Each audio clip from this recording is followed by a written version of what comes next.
ನೀವು ಹೇಳಿದ ಆ ಮಹಿಳೆಯ ಸಮಸ್ಯೆ ಸರ್ವವ್ಯಾಪಿಯಾಗಿದೆ ಎನಿಸುತ್ತಿದೆ. ಸರ್ವವ್ಯಾಪಿ ಎಂದರೆ? ಸರ್ವವ್ಯಾಪಿ ಎಂದರೆ ಅರಮನೆಯ ಹೊರಗೂ ಅರಮನೆಯ ಒಳಗೂ.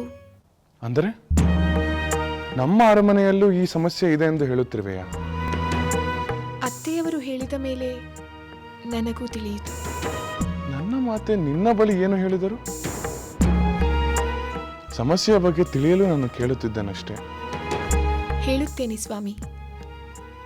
ನಿಮ್ಮ ಎದುರು ನೇರವಾಗಿ ಹೇಳಲಾಗದ ನಿಮ್ಮ ತಾಯಿಯ ನೋವನ್ನು ನನ್ನಿಂದ ತಿಳಿಯುವುದು ಉತ್ತಮ. ನಿಮ್ಮ ತಾಯಿಯೂ ಸಹ ಮಾತಾಮಯಿ, ಮಹಾರಾಣಿಯಾದ ತಮಗೂ ದುಃಖವಿದೆಯೇ? ಏಕಿರಬಾರದು ಸೀತೆ? ಮಹಾವಂಶದ ಮಹಾರಾಜರ ಮಹಾರಾಣಿ ಎಂದು ಕೂಡಲೇ ನನಗೆ ದುಃಖವೇ ಇರಬಾರದೆಂದೇನೂ ಇಲ್ಲವಲ್ಲ. ಯಾವ ಸತಿಯು ತನ್ನ ಪತಿಗೆ ಇನ್ನೊಂದು ವಿವಾಹವಾಗುವುದನ್ನು ಸಹಿಸುವುದಿಲ್ಲ. ಹಾಗಾದರೆ ಈ ಅರಮನೆಗೆ ರಾಣಿ ಸುಮಿತ್ರಾದೇವಿಯವರು, ರಾಣಿ ಕೈಕೇಯಿಯವರು ಬಂದದ್ದು ನಿಮ್ಮ ದುಃಖಕ್ಕೆ ಕಾರಣವೇ? ಸುಮಿತ್ರೆ ಬಗ್ಗೆ ಹೇಳಿದ ಮಾತುಗಳನ್ನೇ ಕೈಕೇಯಿ ಬಗ್ಗೆ ಹೇಳಲಾರೆ. ಕೈಕೇಯಿ ರಾಣಿಯಾಗಿ ಬಂದಾಗ ನನಗಾಗಲಿ ಸುಮಿತ್ರೆಗಾಗಲಿ ಸೋದರಿ ಸಿಕ್ಕಳಲ್ಲ ಎಂಬ ಭಾವನೆ ಬರಲೇ ಇಲ್ಲ. ಒಬ್ಬ ಸವತಿ ಸಿಕ್ಕಳಲ್ಲ ಎಂಬ ನೋವು ಉಂಟಾಯಿತು.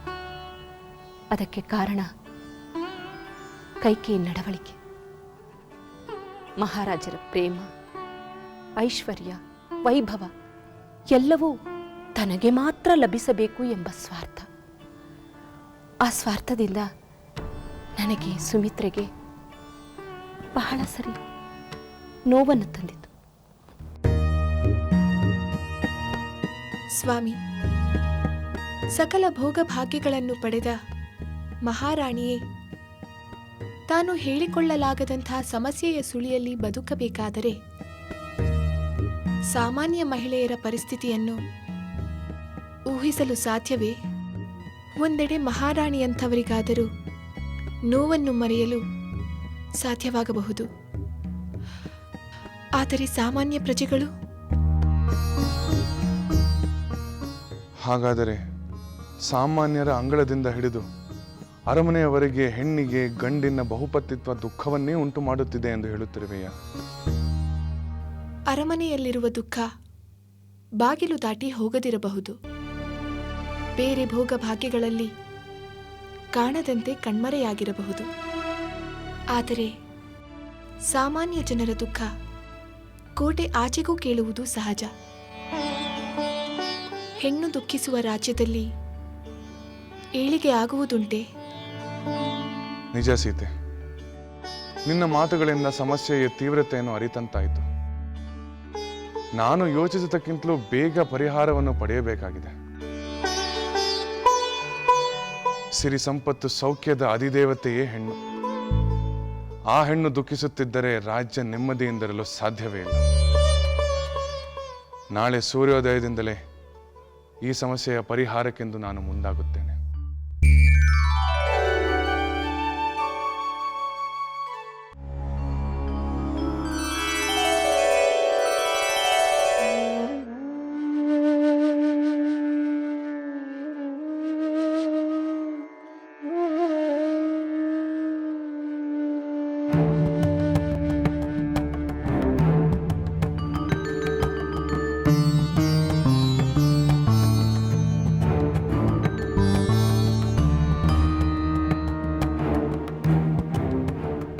ಮಹಾಪ್ರಭುವಿಗೆ ಪ್ರಣಾಮಗಳು. ತಮ್ಮನ್ನು ಬಂದು ಕಾಣಬೇಕೆಂದು ಅಪ್ಪಣೆಯಾಗಿತ್ತು. ಹೌದು ಚಾರ, ನಿನ್ನಿಂದ ಒಂದು ಮುಖ್ಯವಾದ ವಿಷಯ ಸಂಗ್ರಹಣೆ ಆಗಬೇಕಾಗಿದೆ. ಅಗತ್ಯವಾಗಿ ಪ್ರಭು. ಈ ರಾಜ್ಯದಲ್ಲಿ ನಿನ್ನ ಕಿವಿಗೆ ಬಿದ್ದ ಬೇರೆ ಬೇರೆ ಮಾತುಗಳನ್ನು ಕೇಳುವುದಕ್ಕಿಂತ ಮುಂಚಿತವಾಗಿ ನೀನಾಗಿಯೇ ಪ್ರಜೆಗಳನ್ನು ಮಾತನಾಡಿಸಿ ಒಂದು ವಿಷಯದ ಬಗ್ಗೆ ಅಭಿಪ್ರಾಯವನ್ನು ಸಂಗ್ರಹಿಸಬೇಕಾಗಿದೆ. ಯಾವ ವಿಷಯದ ಕುರಿತು ಪ್ರಭು? ಹೇಳುತ್ತೇನೆ. ಈ ನಗರದ ಕನ್ಯೆಯರು, ಮಹಿಳೆಯರು ಸಾಂಸಾರಿಕ ಜೀವನದ ಬಗ್ಗೆ, ಬಹುಪತ್ನಿತ್ವದ ಬಗ್ಗೆ ಯಾವ ಅಭಿಪ್ರಾಯವನ್ನು ತಾಳಿದ್ದಾರೆ ಎಂದು ನೀನು ತಿಳಿಯಬೇಕಾಗಿದೆ. ಪ್ರಭು, ನಿಮಗೆ ಒಂದು ವಿಚಾರವನ್ನು ತಿಳಿಸಲು ಇಷ್ಟಪಡುತ್ತೇನೆ. ಮೊದಲು ಈ ವಿಷಯವು ಇಷ್ಟು ಗಂಭೀರವಾದದೆಂದು ತಿಳಿದಿರಲಿಲ್ಲ.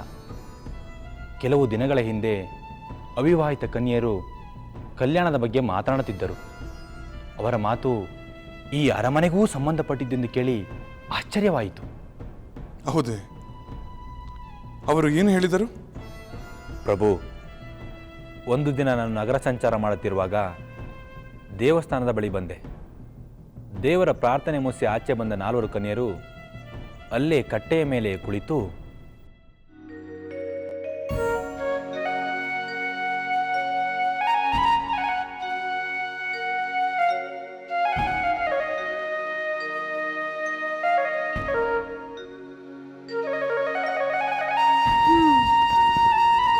ಚೆನ್ನಾಗಿತ್ತಲ್ವಾ? ತೆಗೆದುಕೋ, ನೀನು ತೆಗೆದುಕೋ.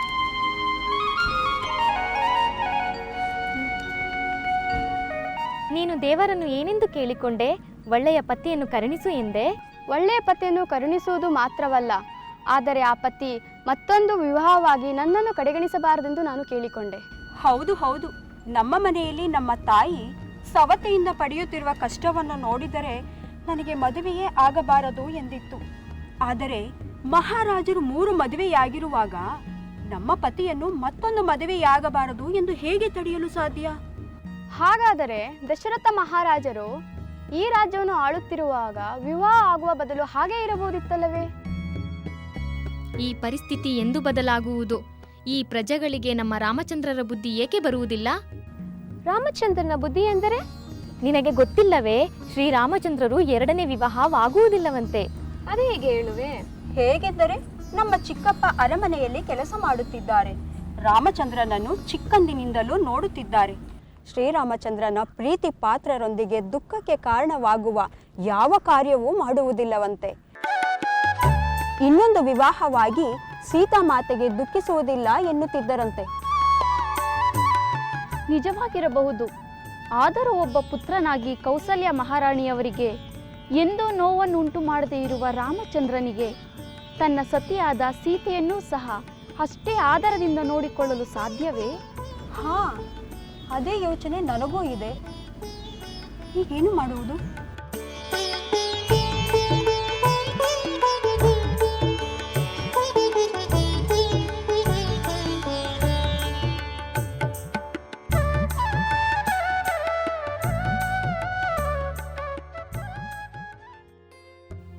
ಆ ಕನ್ಯರಿಂದ ಆ ರೀತಿಯ ಮಾತುಗಳನ್ನು ಕೇಳಿಸಿಕೊಂಡೆ ಪ್ರಭು.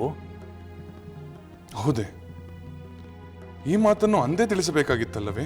ನಿಮಗೆ ತಿಳಿಸಿಲ್ಲ ಪ್ರಭು. ಅಂದು ಆ ವಿಷಯವು ನನಗೆ ಅಷ್ಟು ಗಂಭೀರವಾಗಿ ಕಂಡಿರಲಿಲ್ಲ.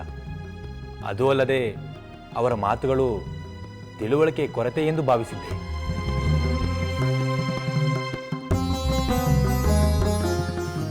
ಸರಿ, ಇನ್ನು ಮುಂದೆ ಈ ವಿಷಯವಾಗಿ ಒಂದು ಸಣ್ಣ ವಿಷಯವಿದ್ದರೂ ನಿರ್ಲಕ್ಷಿಸದೆ ಮೊದಲು ಬಂದು ತಿಳಿಸು. ಅಪ್ಪಣೆ ಪ್ರಭು. ನೀನಿನ್ನು ಹೊರಡಬಹುದು.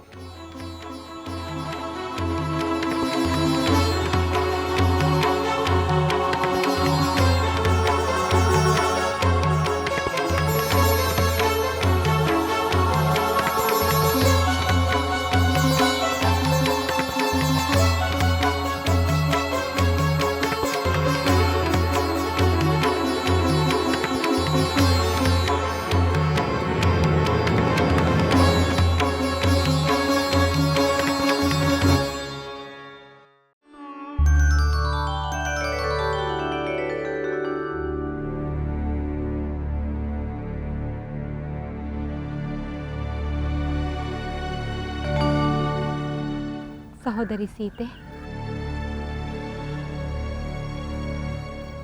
ನಾನು ಮಾತಾಮಯಿ ಕೈಕೇಯಿ ದೇವಿಯವರ ಬಗ್ಗೆ ನನ್ನ ಮಾತಾಮಯಿ ಸುಮಿತ್ರಾ ದೇವಿಗೆ ಇರುವ ಅಭಿಪ್ರಾಯವನ್ನು ನನ್ನ ಪತಿಗೆ ತಿಳಿಸಿದೆ. ನಾನು ಸಹ ಈ ವಿಚಾರವನ್ನು ನನ್ನ ಪತಿಗೆ ಹೇಳಿದೆ. ಈ ವಿಚಾರವನ್ನು ನಾನು ನನ್ನ ಪತಿಯವರಿಗೆ ಹೇಳುತ್ತಾ ಹಾಗೆಯೇ ಅವರಿಗೆ ತನ್ನ ಹಿರಿಯ ಸಹೋದರರ ಬಗ್ಗೆ ಯಾವ ಭಾವನೆ ಇರುವುದಾಗಿ ಕೇಳಿದೆ.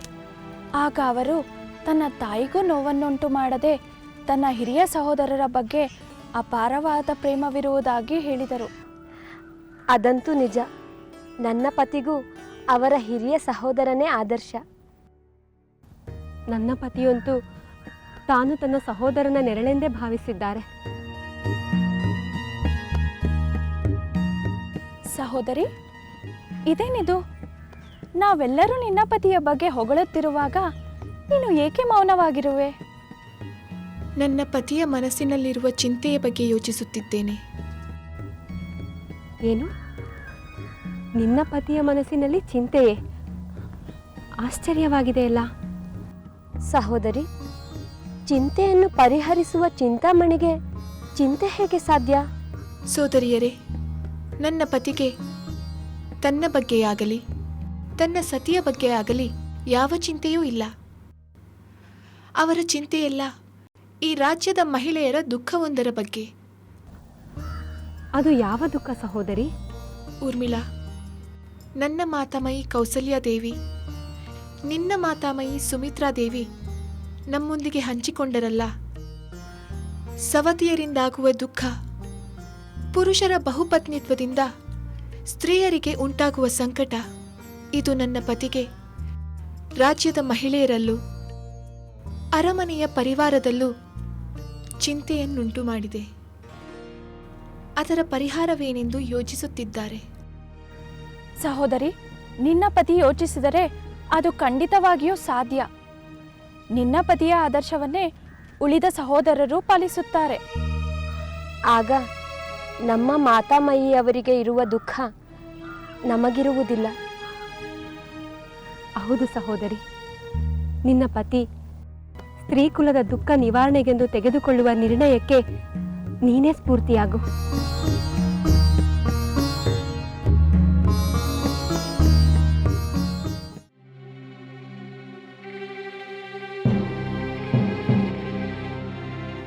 ಈ ವಿಚಾರದಲ್ಲಿ ಇಷ್ಟೊಂದು ಆಳವಾಗಿ ಯೋಚಿಸುವ ಅಗತ್ಯವಿಲ್ಲವೆನ್ನುವುದು ನನ್ನ ಭಾವನೆ. ಯೋಚಿಸದೇ ಇರಲು ಹೇಗೆ ಸಾಧ್ಯ ಅಮಾತ್ಯರೇ? ನಮ್ಮ ಪ್ರಜೆಗಳ ದುಃಖಕ್ಕೆ ನಮ್ಮ ತಂದೆಯವರೇ ಕಾರಣವೆಂದು ಅರಿತಾಗ ನಾನು ಯೋಚಿಸದೇ ಇರಲು ಸಾಧ್ಯವೇ? ಪ್ರಭು, ಇದು ಸಮಸ್ತ ಪ್ರಜೆಗಳ ಅಭಿಪ್ರಾಯವಲ್ಲ. ಯಾರೋ ಒಬ್ಬಿಬ್ಬರು ಅವಿವೇಕಿಗಳು ಅರ್ಥವಿಲ್ಲದೆ ಆಡಿದ ಮಾತುಗಳು. ರಾಜನನ್ನು ಬಹುವಲ್ಲಭ ಎನ್ನುತ್ತಾರೆ. ಬಹುಪತ್ನಿತ್ವ ಪರಂಪರೆಯಿಂದಲೇ ನಡೆದುಕೊಂಡು ಬಂದಿದೆ. ಇಷ್ಟಕ್ಕೂ ನಮ್ಮ ಮಹಾರಾಜರು ಸಂತಾನ ಪ್ರಾಪ್ತಿಗೋಸ್ಕರ ಬಹುಪತ್ನಿಯರನ್ನು ಹೊಂದಿರುವ ವಿಚಾರ ರಾಜ್ಯದ ಪ್ರಜೆಗಳೆಲ್ಲರಿಗೂ ಗೊತ್ತಿರುವಾಗ ಅದರ ಬಗ್ಗೆ ಟೀಕೆ ಮಾಡುವುದು ಖಂಡಿತ ಸರಿಯಲ್ಲ. ಅಮಾತ್ಯರೇ, ನೀವು ಹಿರಿಯರು, ತಿಳಿದವರು. ಬಹುಪತ್ನಿತ್ವದಿಂದ ಪುರುಷನ ಅಪೇಕ್ಷೆಗಳು ಈಡೇರಬಹುದು. ಆದರೆ ಹೆಣ್ಣಾದವಳ ದುಃಖ, ಸಂಕಟ, ನಿರಾಶೆ ಇವೆಲ್ಲವೂ ಅದರ ಜೊತೆಗೆ ಉಂಟಾಗುವುದಲ್ಲವೇ? ಮಹಾರಾಜರು 3 ಮದುವೆ ಆದರೂ ಕಡೆಗೆ ಸಂತಾನವನ್ನು ಪಡೆದದ್ದು ಪುತ್ರಕಾಮೇಷ್ಟಿಯಿಂದಲೇ ಅಲ್ಲವೇ? ಕಾಯ, ವಾಚ, ಮನಸ ಸಹಚಾರಿ ಆಗಿರುತ್ತೇವೆ ಎಂದು ಸಪ್ತಪದಿ ತುಳಿದು ಅಗ್ನಿ ಸಾಕ್ಷಿಯಾಗಿ ಪ್ರಮಾಣ ಮಾಡಿದ ನಂತರವೂ ಕೂಡ ಮತ್ತೊಬ್ಬ ಹೆಣ್ಣನ್ನು ವಿವಾಹವಾದರೆ ಮೊದಲ ಹೆಣ್ಣಿಗೆ ಎಷ್ಟು ದುಃಖವಾಗಬಹುದು? ಅವಳಿಗೆ ಕೊಟ್ಟ ಪ್ರಮಾಣ ತಪ್ಪಿದಂತೆ ಆಗುವುದಲ್ಲವೇ? ಪ್ರಭು, ಈ ವಿಚಾರದಲ್ಲಿ ನನಗೆ ಉತ್ತರ ಹೇಳುವುದು ಸ್ವಲ್ಪ ಕಷ್ಟ. ಸಮಾಜದಲ್ಲಿ ಬಹುಪತ್ನಿತ್ವ ಇರುವುದು ನಿಜ. ಆದರೆ ಅದರಿಂದ ಸ್ತ್ರೀಯರಿಗೆ ದುಃಖವಾಗುವುದಿಲ್ಲ ಎಂದು ನಾನು ಹೇಳಲು ಸಾಧ್ಯವಿಲ್ಲ. ಆದರೆ ಅದನ್ನು ತಡೆಯಲು ಬೇರೆ ಮಾರ್ಗವಿಲ್ಲವಲ್ಲ? ಅದು ಇಚ್ಛೆಗೆ ಬಿಟ್ಟ ವಿಚಾರ. ಪ್ರಜೆಗಳ ವೈಯಕ್ತಿಕ ಒಲವು ನಿಲುವುಗಳ ಮೇಲೆ ಅವಲಂಬಿತವಾಗಿದೆ. ಅಮಾತ್ಯರೇ, ಸಮಾಜದ ಒಂದು ವರ್ಗದಿಂದ ಮತ್ತೊಂದು ವರ್ಗಕ್ಕೆ ದುಃಖ ಉಂಟಾಗುತ್ತಿದ್ದರೆ ಅದನ್ನು ಹೋಗಲಾಡಿಸುವ ಸ್ಫೂರ್ತಿಯನ್ನು, ಜಾಗೃತಿಯನ್ನು ನಮ್ಮ ಸಮಾಜದಲ್ಲಿ ಏಕೆ ಉಂಟು ಮಾಡಬಾರದು? ಖಂಡಿತ ಮಾಡಬಹುದು. ಏಕಪತ್ನಿಯನ್ನು ಹೊಂದುವುದು ಉತ್ತಮ ಎಂದು ನಾನು ರಾಜ್ಯದಲ್ಲೆಲ್ಲ ಪ್ರಚಾರ ಮಾಡಿಸಲೇ? ಪ್ರಚಾರಕ್ಕಿಂತ ಹೆಚ್ಚಾಗಿ ಈ ವಿಚಾರ ಪುರುಷರಲ್ಲೇ ಮೂಡಬೇಕು. ಅದು ಮೂಡಬೇಕೆಂದರೆ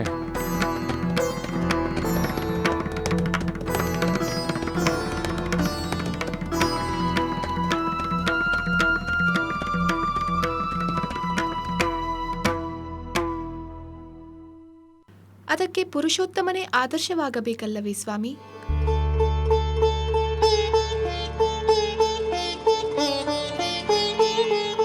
ಪ್ರಭುಗಳು ಪಾಲಿಸುವ ಆದರ್ಶಗಳನ್ನು ಪ್ರಜೆಗಳು ಪಾಲಿಸಲು ಮುಂದಾಗಬಹುದಲ್ಲವೇ? ನಾನು ನನ್ನ ಮನಸ್ಸಿನ ಅಭಿಪ್ರಾಯವನ್ನು ಹೇಳುತ್ತಿದ್ದೇನೆ ಅಷ್ಟೇ. ತಾವು ಅನ್ಯತಾ ಭಾವಿಸಬೇಡಿ. ಸೀತೆ, ನಿನ್ನ ಮಾತುಗಳಿಂದ ಅನ್ಯತಾ ಭಾವಿಸುವುದು ಅಸಾಧ್ಯ. ನಿನ್ನ ಮಾತುಗಳಿಂದ ಸ್ತ್ರೀಕುಲದ ಮನದ ಭಾವನೆ ಏನೆಂದು ತಿಳಿದು ಬರುತ್ತದೆ. ಒಬ್ಬ ಪತಿಯಾದವನು ತನಗಷ್ಟೇ ಮೀಸಲಾಗಬೇಕು ಎಂಬ ಹೆಣ್ಣಿನ ಪತಿ ಪ್ರೇಮವನ್ನು ನಾನು ಕಾಣುತ್ತಿದ್ದೇನೆ.